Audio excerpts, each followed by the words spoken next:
तो चलिए आगे कंटिन्यू करते हैं हम लोग और करते हैं आपका some important points on proposition. ठीक है, उसका नंबर ये 4 है। ठीक है, तो चौथा पॉइंट क्या कहता है माय डियर स्टूडेंट्स, चौथे पॉइंट में कहा गया कि प्रीपोजिशन के बाद हमेशा ऑब्जेक्टिव केस के आपके प्रोनाउन आते हैं। ठीक है, यहाँ पे ऑब्जेक्टिव केस दे रखा है।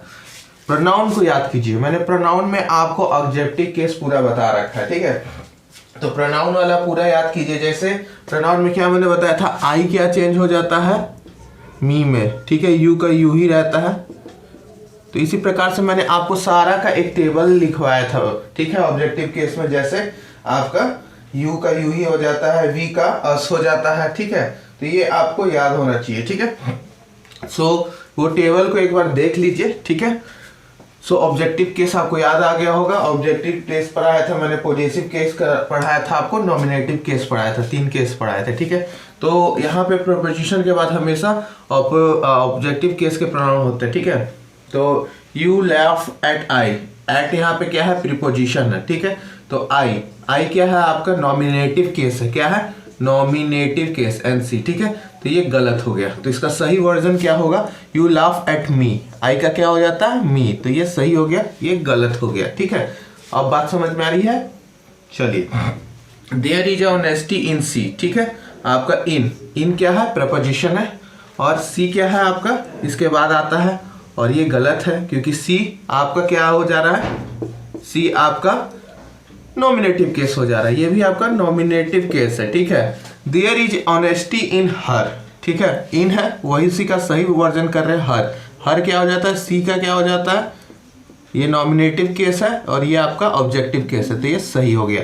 तो इस प्रकार से हमेशा याद रखिएगा, प्रीपोजिशन के बाद हमेशा ऑब्जेक्टिव केस रहता है। ऑब्जेक्टिव केस आप लोगों को याद होगा, मी अस आपका दिस, सॉरी मी आपका मी अस हो गया, फिर आपका you him her in it them, sorry it them हो जाएगा।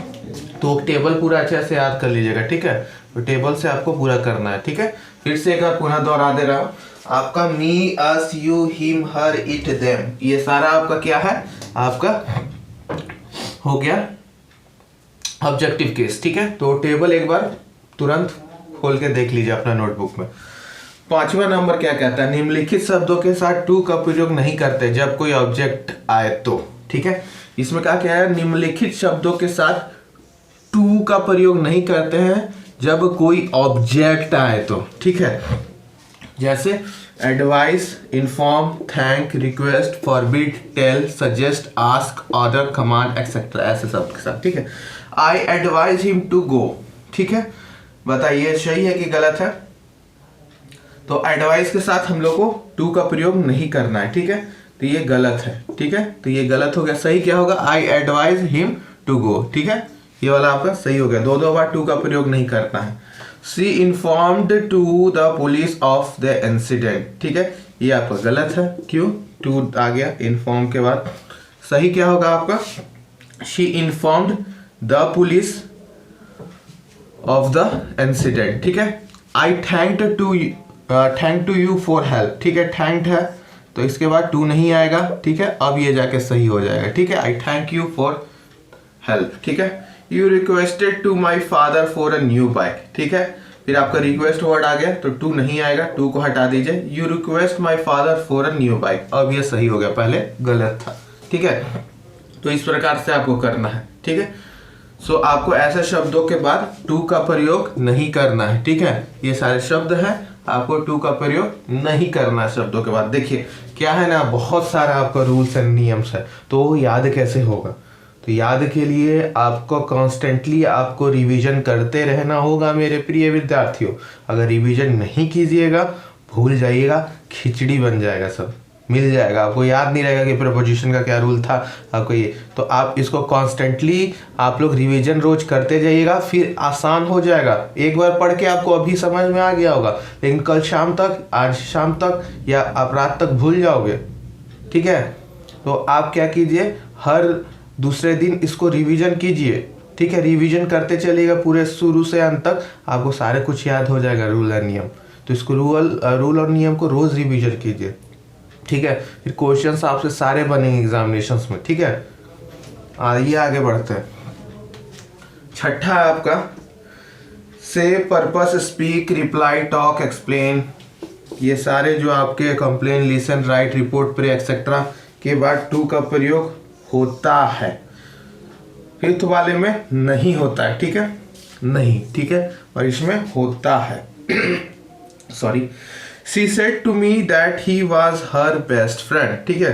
तो ऐसे शब्दों के बाद आपका इस्तेमाल होता है। तो से है तो इसका सेड हो जाता है, तो सेड के बाद टू का करना चाहिए, तो ये आपका करेक्ट सेंटेंस है, ठीक है। ही डिडंट रिप्लाई मी, ठीक है, he didn't reply to me. तो इसमें बताइए कौन सही है कौन गलत है, बताइए। रिप्लाई भी आपका यहाँ पे शब्द है जिसके बाद टू का प्रयोग करना है, तो यहाँ पे टू का प्रयोग हो रहा है तो ये सही है, इसके बाद टू का प्रयोग नहीं हुआ तो ये गलत है। इजी तो था। I explain you about this subject, ठीक है। अब यहाँ पर आप लोग देख सकते हो एक्सप्लेन वर्ड है, तो इसमें टू लगाना जरूरी है, तो ये गलत है। तो I explain to you about this subject, तो टू लग गया यहाँ पे एक्सप्लेन के बाद, तो सही हो गया। He is listening to me, listening, ठीक है, लिसन है आपका, टू भी है, सही है। She pray to the God, pray है आपका, ठीक है, प्रे वर्ड के बाद टू लगना जरूरी है, लग गया, सही हो गया। तो ऐसे ऐसे को आपको याद ही करना पड़ेगा बच्चा, याद नहीं करोगे फिर दिक्कत हो जाएगा, और रिवीजन याद आपको करते रहना है। तो प्रेपोजिशन का आज का लेक्चर इसको हम लोग यहीं पे समाप्त करते हैं। आगे फिर हम लोग थोड़ा सा और डिटेल में इजी लैंग्वेज में हम लोग देखते हैं अपना प्रेपोजिशंस का, ठीक है। एग्जाम्पल्स देखेंगे सारे प्रेपोजिशंस का, जिससे आपको और आसानी हो। हिंदी इंग्लिश दोनों में रहेगा कि हर स्टूडेंट्स को समझ में आए, ठीक है। हिंदी टू इंग्लिश दोनों ट्रांसलेटेड रहेगा कि आपको और इजी समझ में आए, ठीक है। पीपीआई ट्यूटोरियल का मतलब यही है कि आपको बेस्ट क्वालिटी विथ ट्रस्ट दे कि जो एग्जामिनेशन पॉइंट ऑफ व्यू से आपके लिए बेस्ट हो, ठीक है। और ये कर लोगे तो आपका बेस्ट ही बेस्ट होगा, ठीक है। मिलते हैं नेक्स्ट लेक्चर में। Keep revising and keep reading and all the best to all my dear PPI soldiers.